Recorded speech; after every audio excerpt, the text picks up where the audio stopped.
Hey guys, welcome back. So now getting back into more talk about the Infected with Year of the Villain, and I wanted to talk about Blue Beetle, who is Scarab for the time being, and the whole thing with the Batman Who Laughs inducting him into the Secret Six, as well as just some Blue Beetle talk, because I can't remember the last time we've talked about Blue Beetle, period. So let's get into it. But first, if you're new to the channel, be sure to subscribe to catch the spills every week, and don't forget to hit that bell up top so we can squat up in the comments for the first hour.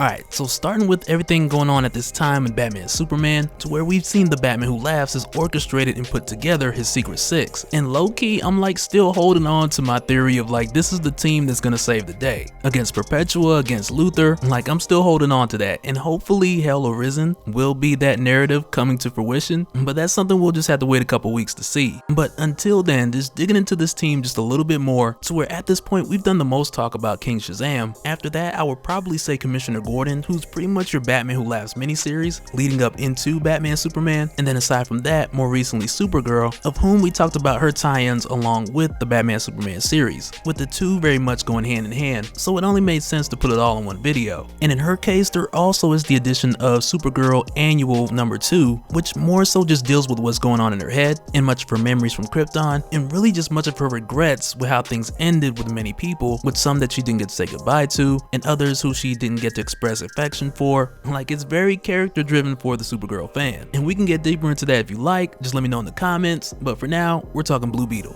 And so now in the case of Blue Beetle in DC Rebirth, just setting the groundwork before we really get into it. Like, as far as right now where Jaime Reyes is, with him still discovering the capabilities of the Scarab and its limitations, but the thing is, like, in DC Rebirth, not only is his origin different, because in Rebirth we're essentially starting all over with Jaime's story, but also in Rebirth, in the case of previous Blue Beetles like Ted Kord, like for him, the events that had taken place when he was Blue Beetle, they have still taken place at some point in time in the past, and like to my understanding for him, there isn't like a definitive list of what's been kept and what's been tossed away, but essentially post Flashpoint and post Superman Reborn, which took us into DC Rebirth, with the merging of these histories, Jaime Reyes' story started over, while Ted Kord, his time as Blue Beetle, is just referenced to in the Blue Beetle series as a thing of the past. And so now just for a quick run through of the new origin of Blue Beetle in DC Rebirth, which is vastly different from the New 52 as far as the way that he discovered the Scarab, because in the New 52, okay, so we're gonna talk about the New 52 real quick, and then we'll get to DC Rebirth. And only because I don't think we've ever talked about Blue Beetle, and I just feel like a bunch of you guys gonna watch this video and be like, who?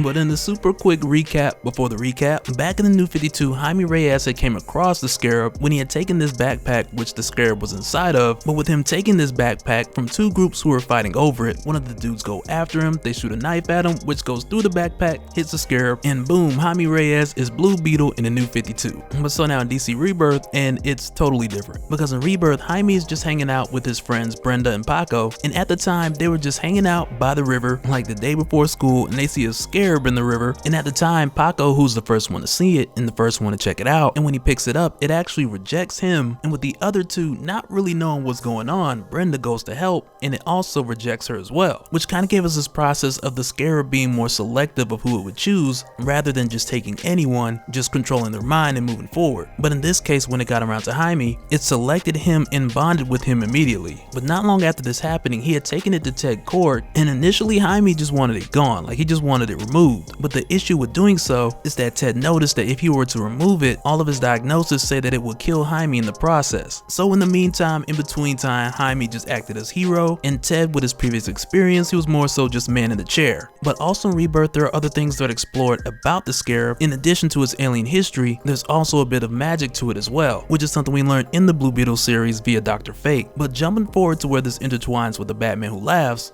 we actually see it take place through Jaime's perspective, because for Jaime, when this had taken place, he wasn't sure if he was dreaming or if he was awake, but for Jaime, the encounter was very much what he would describe as a nightmare. And in this nightmare, all he could really remember is being chased down by the Batman Who Laughs, being stabbed in the neck with an infected batarang, and after that just waking up like, dude, did that really happen? But also with the way this was done, it was very much like Nightmare on Elm Street. Like, he has the nightmare, but then he wakes up and he finds different things laying around that were like in the dream. Like his clothes are messed up and stuff on the bottom of his shoes. And in addition to that, the Batman who laughs, his voice is still in Jaime's head. And so one of the things to keep in mind, like at this point in time for Jaime, the only people who really know that he's Blue Beetle are Paco and Brenda, his mom, Ted Kord. It's really just a handful of people. And so on this morning after waking up from this dream, when he misses the bus and he's seen running after the bus, he transforms into Blue Beetle in front of everybody like he just doesn't care anymore, which of course has Paco and Brenda looking like, okay, this dude tripping. But as we know, this is the infection slowly taking place over Jaime, which as a result just caused him not to care anymore. And so after revealing his identity just to fly to school, he gets there and he's like, alright, I'm out. But with this sudden change of behavior, Paco and Brenda follow Jaime over to Ted Kord's house. And when they get there, Ted is nowhere to be seen, neither is Jaime for that matter. But while they're there, Paco goes to grab something out the fridge and Jaime opens this trap door under him, only to catch Paco right underneath with Jaime flying in the bug, which was Ted Kord's transportation during his time as Blue Beetle, which currently he still uses to help Jaime out like from time to time. But with pulling this stunt which Brenda said nearly killed Paco, Jaime's response was all but sincere. But it's not till after we see Jaime take the others with the bug that Jaime has tied up Ted Kord just before leaving and taking his vehicle. But after leaving here, we see Jaime take the others to go after Ghostfire. And so now here's the situation with Ghostfire, because Jaime, he has faced off with Ghostfire before, but the last time that he faced off with Ghostfire, it didn't go too well with Jaime. So with him returning to go up against Ghostfire, this is one of those things that kind of take us into the mind of Jaime, because even during his nightmare with the Batman who laughs, he had admitted to many thoughts of fear and uncertainty, which he feels like he shouldn't have, mainly because this Scarab, it had been used to conquer worlds prior to the point of him using it. So for him, deep inside, there's been this fear and this anger of like, okay, if you got that much power, what are you afraid of? And this is something we've even seen play out in Rebirth prior to this point, with at one point his mom nearly dying and Jaime feeling like it shouldn't have even gotten that close. So it's like for him, these feelings had just been bubbling up nearly from day one. And just to be a little more specific about the whole situation with Ghostfire, like when Jaime faced up against Ghostfire, it was around this time where he had just got put on Batman's radar, which caused Bruce to come all the way down to El Paso, Texas, one, to get on Ted Kord, who Batman felt like was handling the whole situation poorly. Because what grown man can let some little kid go out, fight crime, and rest their life? Right, like Batman of all people, he's the one who passed in judgment here. But essentially what he was doing at the time was just checking out Jaime Reyes and just seeing how he would handle a situation, and Ghostfire just happened to be the situation at the time.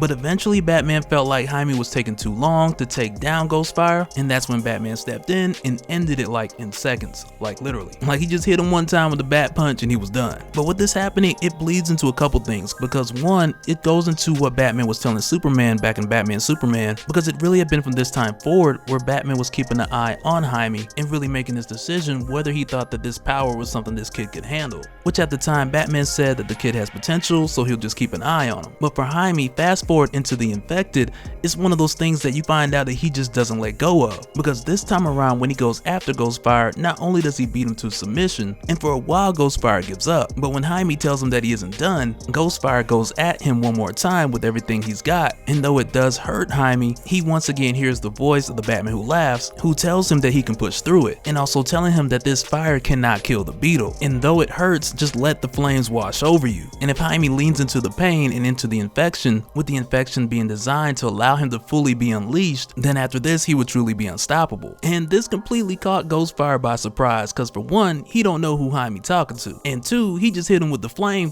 So he's just like, dang man, that's all I had. So not only was he surprised that Jaime wasn't consumed in it, but at this point he's just like, my bad man, maybe we could talk about this. But at this point Jaime is past talking, and he is given into the infection and tapped into a level of the Scarab that he has not experienced prior to this point. And for this reason, he uses the Scarab against Ghostfire in the way that it was intended to be used, and he straight up eats the dude. Yep, Jaime straight up ate somebody. But for the record, he threw him back up, so it don't really count. But even still, with doing so and being conflicted this whole time, he runs away, leaving Paco and Brenda, mainly because he's ashamed of what he's become. And the Batman who laughs, who's still in his ear, is like, dude, you should thank me, because it's like he want to make sure he get the credit for the infection causing all of this. But as far as for Jaime, like the things going through his mind, it's like he wish he could tell them that this was something because of Ghostfire, like the flames just pushed him over the edge or something, and because of that the Scarab just took control. But even still, that wouldn't be true because Jaime is still in control. So it's like in his case, with him being infected and in possession of the Scarab, it's almost as if the two were like the perfect storm, with the infected Jaime willfully commanding the Scarab to do what it was designed to do,